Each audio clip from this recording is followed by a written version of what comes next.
Okay, it is now 7 o'clock. We will call the August 1st, 2016 meeting to order. Clerk? There is one counselor present. We do have a quorum. Or one counselor absent. We do have a quorum. We'll now stand for the pledge.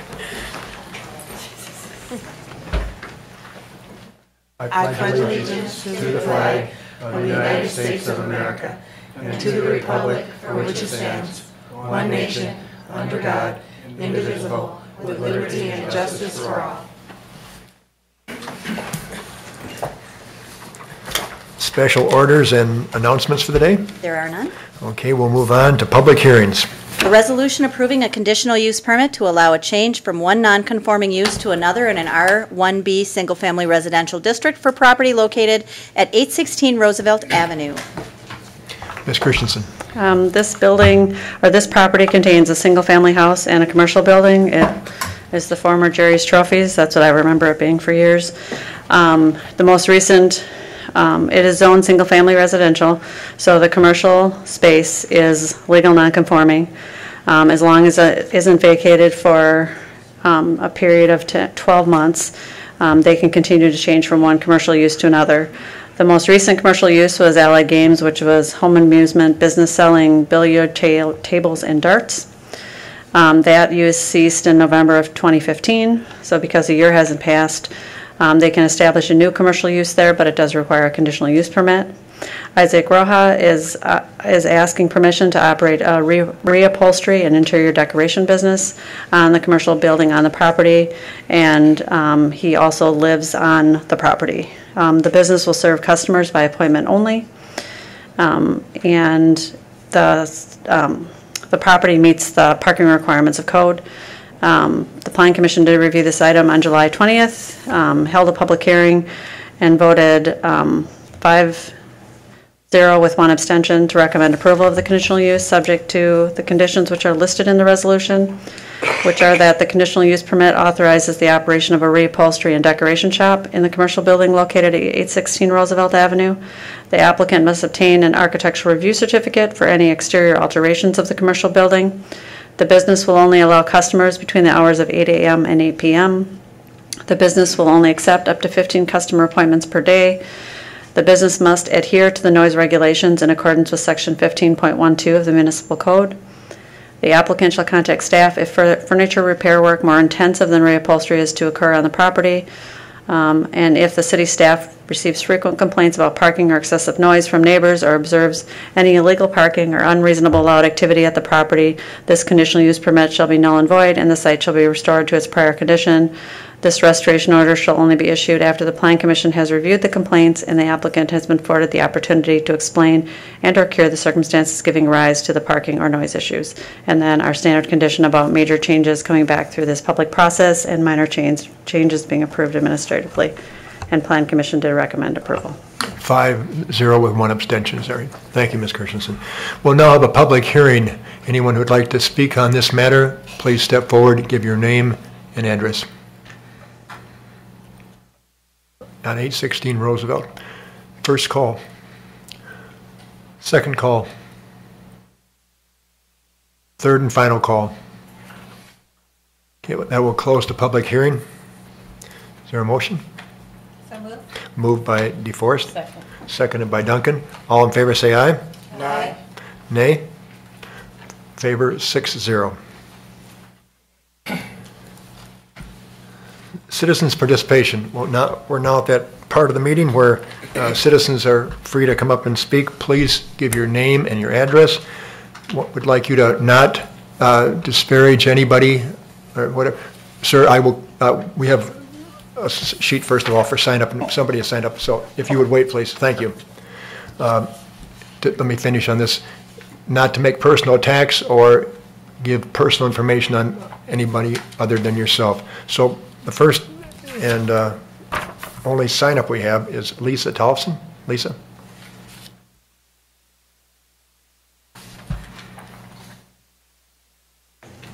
Good evening. I'm Lisa Tollefson. I'm your Rock County Clerk.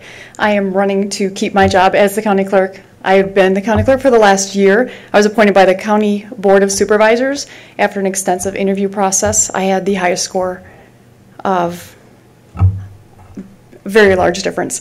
The highest score we could get was 960. I had 895. The next person was 670. I have worked as the county clerk and in the county clerk's office before.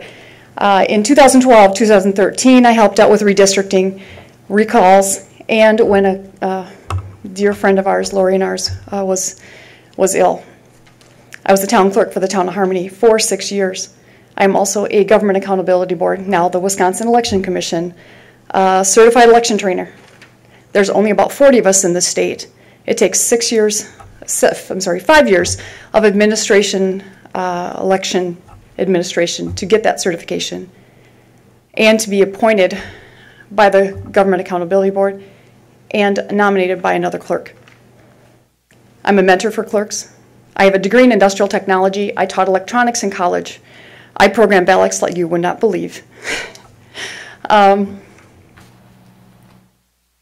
also have a completely lost me here. I have certified Wisconsin municipal clerks. I graduated from the UW Green Bay Municipal Clerks Institute, and I am looking forward to being the clerk for the next 4 years. I love what I do. I love serving all of Rock County. Thanks. Lisa, we don't usually ask questions, but I need to know who your predecessor was. Lori Stotler. Oh, thank you. Thank you. Sir, you are next. Go ahead. I'm Dennis Hughes. I live at 144 North Jefferson Street in Milwaukee.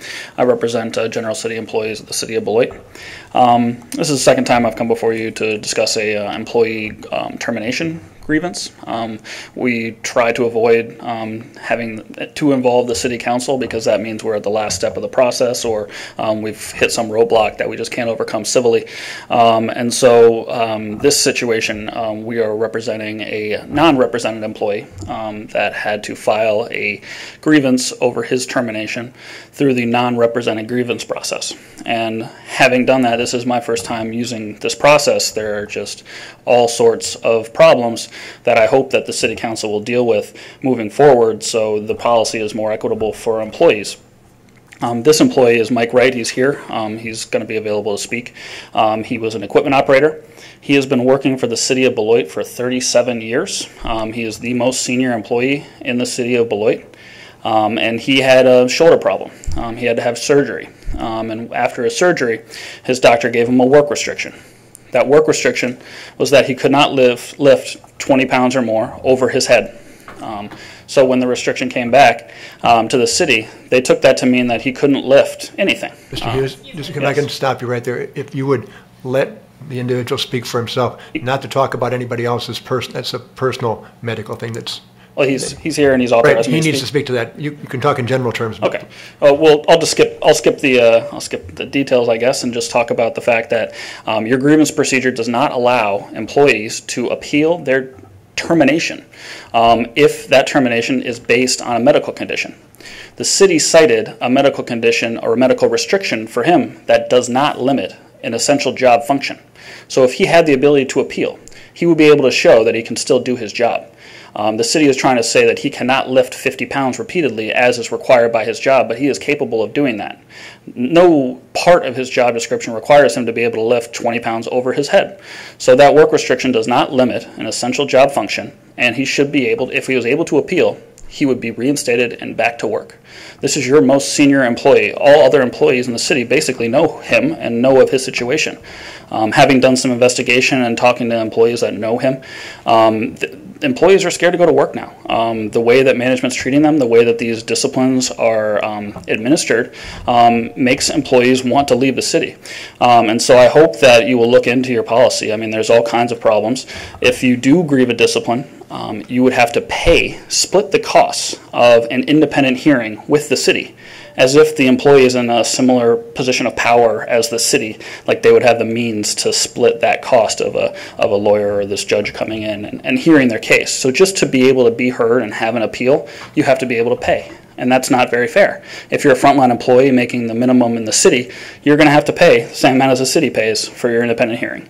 The standard for overturning a discipline used to be just cause before Act 10. Now it's arbitrary and capricious. So the only way you win is if the disciplinary decision was totally arbitrary. To wrap it up. Yes, absolutely. So I would just ask that you look into this policy. This has been the policy since Act 10, since 2011, so it's time to probably revise it anyway. But I hope also that you will look into Mike Wright's situation, realize that he's the most senior employee here, that other employees are looking at the outcome of the situation, and do him right. Just let him. I have a packet of information too. If I didn't mention, we always say that we have a 3-minute limit. We'd like people to stick in. Go ahead, sir. Name and address, please. Michael Wright, 2179 Linway Drive, Beloit, Wisconsin. I am the employee he's talking about. I was not afforded any kind of a hearing or anything. I've worked for the city for 37 years. As a trash man, equipment operator, I've done everything at the city. I know 90% of the people that still work there. I've worked hard for all the years I've been there.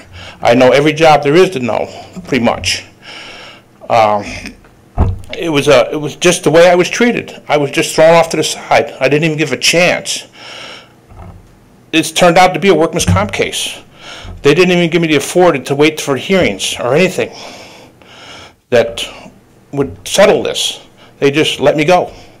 And I had to scramble. I actually had to file for my retirement because I had no choice. I had no income. All I asked for was a fair hearing, a fair judgment. I wasn't asking for anything else. I probably wouldn't have stuck around more than a year anyway because I was ready to go. I just was not afforded any opportunity to do anything. All I got was rejections and denials. Thank you. Thank you, Mr. Wright. Any first call for anybody else who'd like to speak? Second call for citizens' participation. Third and final call. That will close citizen participation. We'll go to consent agenda. All items listed under the consent agenda are considered routine and will be enacted by one motion. There will be no separate discussion on these items unless a council member so requests, in which event the item will be removed from the general order of business and considered at this point on the agenda. Would any council like anything removed? Okay, we're up for items A, B, C, D. Is there a motion? Moved by Duncan, second by Sloniker. All in favor say aye. Aye. Opposed? Passes 6-0. Ordinances. There are no ordinances nor appointments tonight. Councilor activities and upcoming events. Councilor DeForest. Just a second, Ms. DeForest. No. Okay. Thank you. I enjoyed walking through the Harper's Prairie over on the west side, and want to thank the Parks Department for the great maintenance of all of our city parks. Every week I enjoy a different park in the city, and as usual, it was absolutely beautifully maintained. I especially enjoyed seeing many species of coneflower that were there, and many people don't know this, but Beloit does have a flower, and our flower is the purple coneflower, and that was out there blooming. So if you want to see Beloit's flower, that's out at Harper's Prairie right now.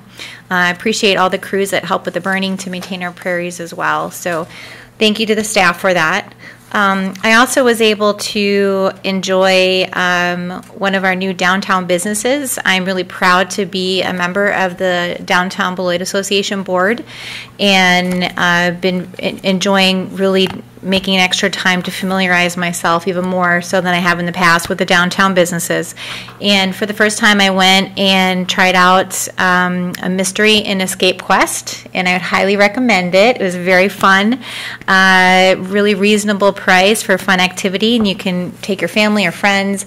And I had some young children with me and some older friends with me, and we were all able to participate and enjoy it. It's a great kind of patronize that new downtown business.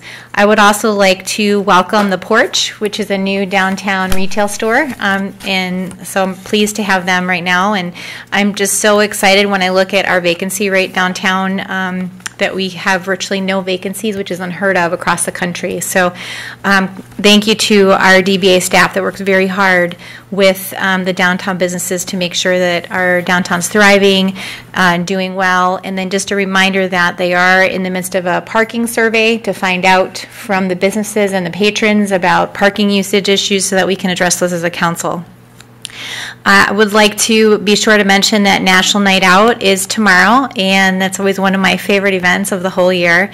There will be festivities at Riverside Park beginning at 5 o'clock, and I'll be there along with many of my colleagues, and we look forward to speaking with you and enjoying the activities there, and certainly really appreciate that. I know there'll be many police officers there, so we'll get a chance to mingle with them and really develop relationships more with them. So thank you to our officers who will be there. And Friday is the street dance. I'll be volunteering at the gate, and so I'll be looking for you to be there and hope to see you at the street dance. Always a fun time, good music, good company. So lots of really fun, exciting things happening this week in the city. Thank you. Thank you. Councilor Slaneker. Yes,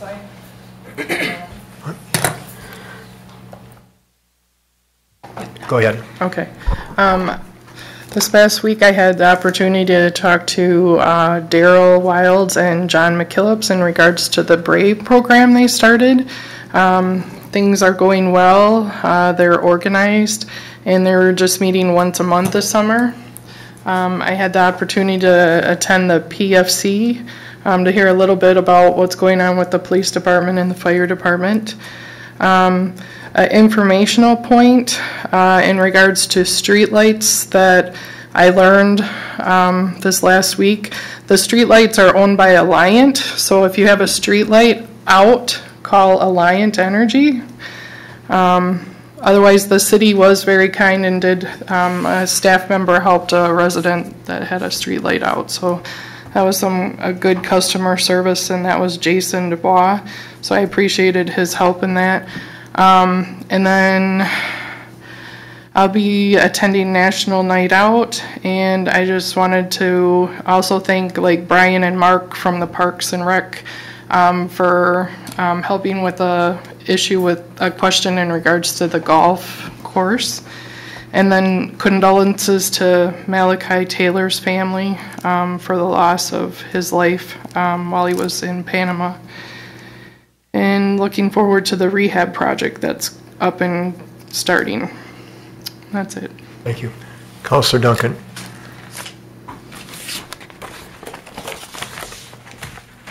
First, I want to thank the Beloit Police Department for their help with the funeral procession and tribute for Airman First Class George Marion Ingram and his family. It was great for our city to be part of this honor for him, as he was a military hero from Beloit, whose plane went down in a C-124 on November 22, 1952 in Alaska. After going through severe weather, this distinguished airman can now rest in peace. If you go to the Hanson Gravett Funeral Home website, you can read more about his sacrifice and his service as a veteran. Also, I had the chance to attend the listening session at Central Christian Church that was given by the Beloit Police Department. The chief and the police department staff did a really good job in connecting with residents. I think that it is important to continue to build on relationships and keep our citizens engaged in helping to make Beloit safe. And I'm really looking forward to the town hall meeting sponsored by Councilor Levy, Pastor Pullum, and the chief that is going to be held at New Zion Baptist Church located at 1905 Mound. It will take place on Wednesday, August 24th from 5:30 to 7:30.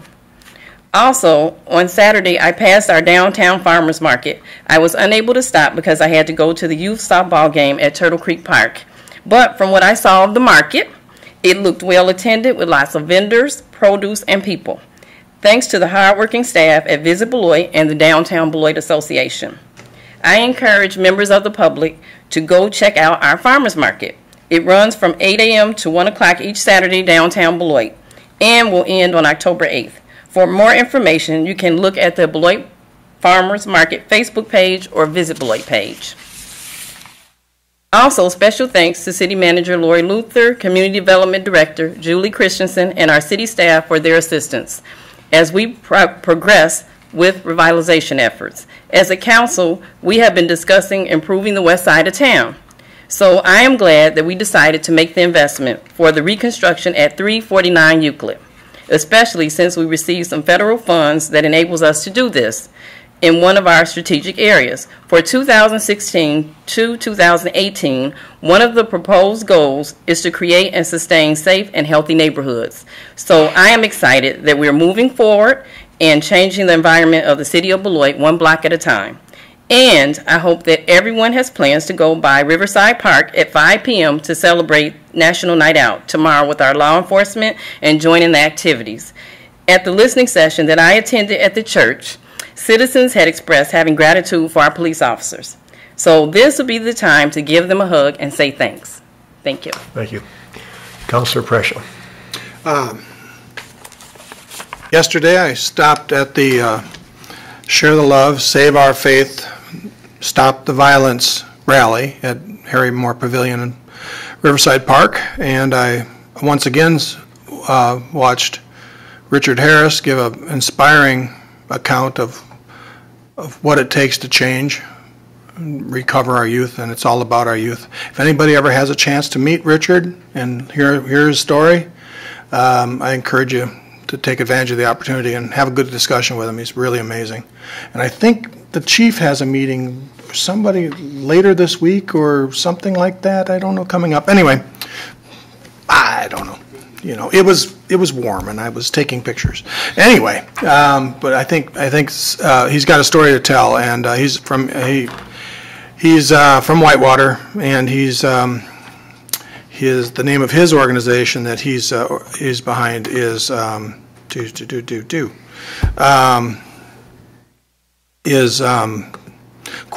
Vision Beyond Bars. So he's really outreach, and the people he needs to talk to, and they need to hear his message, and it's a message they will have to listen to because you don't want to ignore it, and he doesn't let you. Are the people that are already in trouble or have been in trouble or are about to get in trouble. So this is he does a lot of speaking in the areas, the jails and stuff like that, or release programs and stuff. So he's quite inspiring. It was a really good, nice crowd. I wish there had been more people there. Coming up tomorrow is National Night Out. I'll be down at Riverside for that. And then this weekend is the street dance, which will be very interesting. They've got some really nice bands lined up. I will, of course, be working, so I will be inside scooping ice cream. But you guys can all come out and have a good time and support the DBA's efforts. Very successful downtown, deserves our support. Thank you. Thank you. Councilor Hendricks. I won't reiterate too many things that were said, but my cheerleaders or step team will be performing at street dance on Friday, so that's exciting. They've had some time off this summer. I would like to thank everyone for their thoughts and prayers in the loss of my grandfather. I would like to say that because I missed the last meeting. But then I had to get right back into the swing of things, and I took 19 students to Washington, D.C. for a week-long trip, exploring the sites and visiting colleges. And once again, I'm happy to report that our students are awesome here in the city of Beloit. We've got some great potential student, they're citizens, but young people here in the city, and I'm so happy to take them anywhere that I go, and they represent the city well, they represented the state well, so you all would be proud, and that's it. That's true. I've watched over the years as you've done that with students taking a busload, and to see these young people act to Beloit's credit is really a credit on yourself and all of our students. It's credit on Beloit. Are you taking your camera down to? I just wondered if you'd have your camera with you. I don't have much to add other than I missed you. I didn't see you yesterday at the Stop the Violence, but I was down there too. But I saw a lot of kids down there. It's very nice, a very nice gesture. And I left before the food was ready because I would have been. That explains it. That's why. What else? I was driving down Prairie Avenue yesterday, and I see about 75 cars around cartoons and the other businesses over there, so I had to get out and check out the 53 Corvette and some of the other cars, but just a very nice car show yesterday in Beloit. So we've got a lot going on here in Beloit, so I see why people from Janesville come down so often, and Brockton and Roscoe. This place is moving. Okay, that's it then. City manager's presentation. There is none. Okay, reports from boards and city officers. There's a resolution amending the mutual cooperation agreement under the 2013 Healthy Homes and Lead Hazard Control Program. Ms. Christensen. The city of Beloit, Janesville, and Rock County came together and applied for a Healthy Homes and Lead Hazard Control Grant in 2013 and entered into an intergovernmental agreement. That current grant will expire in January of 17. Rock County has had difficulty getting people interested in applying for the lead funds. So I think the last time we looked at this, there was some ability for the funds to be used in Janesville, and now they're asking that they allow for funds to be used in Beloit as well. We have continued to give referrals to the health department because this grant specifically is where there's households with children with high elevated lead levels. And so this will allow us to use those funds in our community, and it will allow us to expend the remaining funds in the grant so that hopefully we could apply again in the future. Thank you. Councilor DeForest. Thank you. I do have one question. Ms. Christensen, I just want to make sure that probably the people that have most opportunity for referral have been notified and are familiar with this program. So have we shared information with the Landlord Association and also with the pediatricians so they both have that information? Well, on the health side, that goes Rock County Health has been a partner in this, so we get information through them. But the Landlord Association has been aware of this from the beginning, and so they have taken advantage of this grant program over the years that we've had it. We haven't had a problem. We have the number enrolled that we needed to get enrolled. I think we had a benchmark of 40, and we enrolled 43, which are currently under construction, a mix of homeowner and rental properties. But they've been aware of the program and have been taking advantage of it. Great, I just wanted to make sure. And it sounds like we're using all the funds available, which is great. All right, thank you. Okay, is there a motion? I'll make that motion. Motion by DeForest, second by Hendricks. All in favor say aye. Aye. Opposed? Passes 6-0. Number 12, is anybody? Moved by Sloniker, seconded by Preshaw. Meeting is adjourned. Thank you, everybody. We have to vote. Oh, we have to vote, okay. We'll vote aye. I'm sorry, my fault. All in favor say aye. All opposed? It's a rolling vote. That rolled. Thanks to